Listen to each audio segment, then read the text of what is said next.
Hello everyone, I'm True Soul, and welcome back to another Toy Talk. So as you can see here, we're kind of in a graveyard of custom fodder. This video is kind of a little overdue, so for those of you who don't know, I have taken a trip to Ollie's to get some discount figures, mostly of which I could use for custom fodder, and I found quite a good bit. I mostly focused on getting like Star Wars Black Series and MCU, only because in my experience their pieces are similar enough to where I can mix and match pieces from both of these lines, which I can't really do that a whole lot with like the more comic book accurate figures. But today I'd like to focus on just some customs that I'm messing around with. Now this custom in particular, this is a custom I made like some years ago. I literally just used a body from, I can't remember what her name is, Kira from the Solo movie. And I got these sleeveless arms from like that old Star Wars Black Series Leia that just used to use the soft goods. And then I think I also used her legs, so I guess this is kind of more of a casual look for Kira, but I was planning on using her for a stop motion character, for a stop motion that is nowhere near, its conception, and there's no script for it or anything, so I'm not really going into a whole bunch of detail about that. And it's also kind of the same one with this one. So for this custom figure, I used the Client, Star Wars Black Series, the Client figure, and then I used a character from Dungeons and Dragons, the Dungeons and Dragons movie. I do not remember the name of that character at all. But I really like the torso for this character, and I wanted to apply it to the trench coat from the Client. Now, as you can see, I still have the lower part of the torso from that figure. I haven't got around to popping it out yet. I want to try to pop this blue piece out and exchange it for this piece on the Client, but I have to see if the torso is compatible with this lower part. But pretty much the method that I've been using to take all these figures apart is I've just been using the hot water method. Doing research on custom figures, a lot of YouTubers suggest doing that. Before, I would actually just like get a pot of water and boil it to take the figures apart, which, I mean, it worked, but I've recently discovered that you can literally just get a bowl of water and microwave it and it still does the job. It gets the job done. So that's pretty much what I've been using to take these different figures apart. I will say though, even though the hot water loosens up the figures, I would still say to be careful. One thing that I would suggest is when you're dealing with any figures that have ball joints, once you soften up the plastic, try your best to just pull straight out. Don't twist and pull.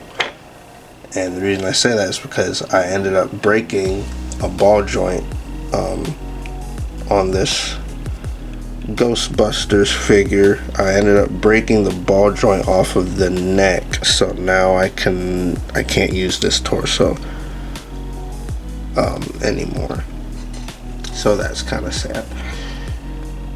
So yeah, I would suggest if you're gonna try to take these figures apart, try to pull straight out. Do not twist and pull, because you'll end up breaking the ball joint off inside whatever it is you're trying to do, and then you won't be able to use the figure.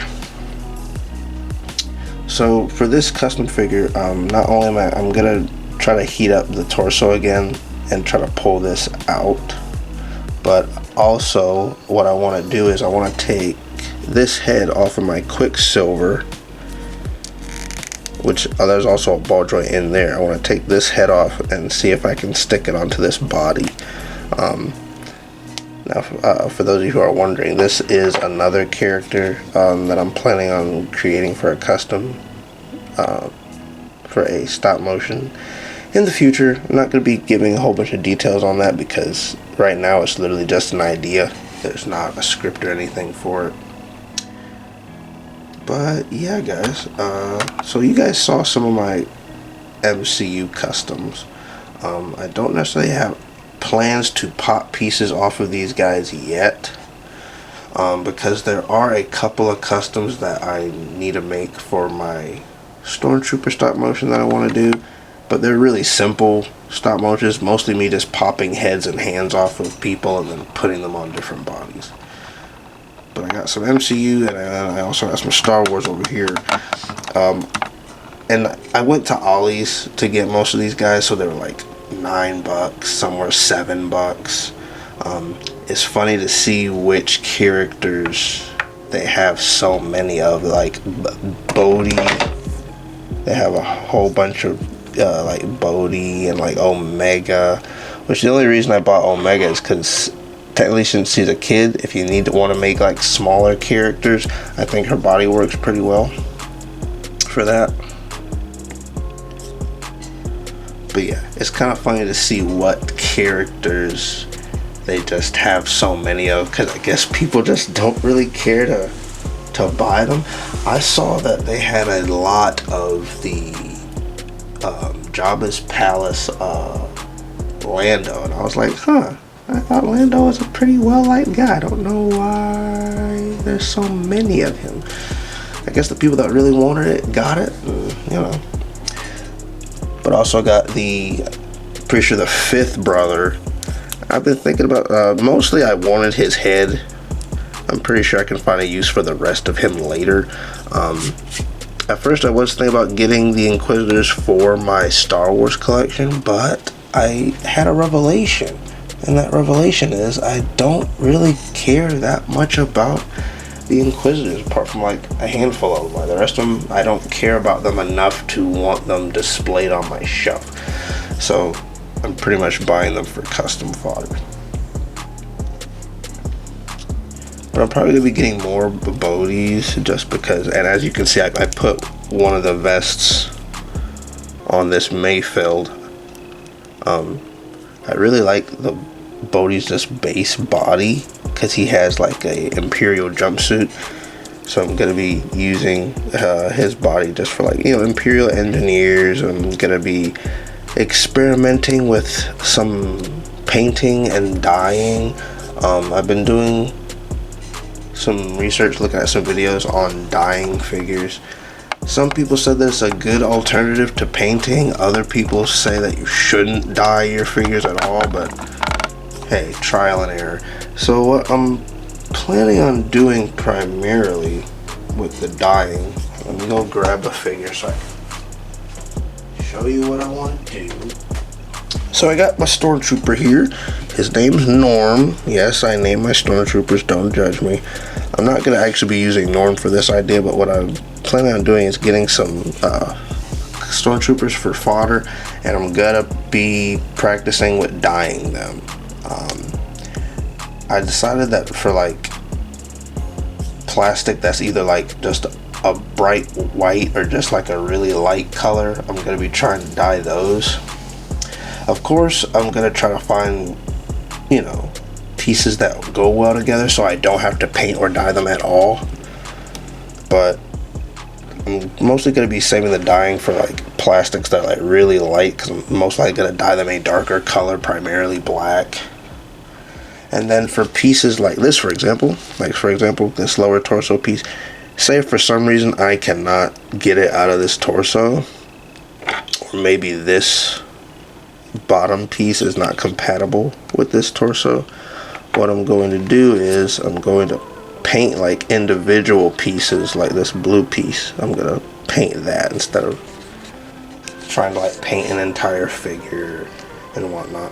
And I've already gotten some tools to help me with better painting, because I have been hearing that, you know, it's best to wash and sand your figures down, certain joints, to sand them down so that they won't rub up against the plastic and scratch the paint off. So I got a Dremel for that comes with some sanding bits.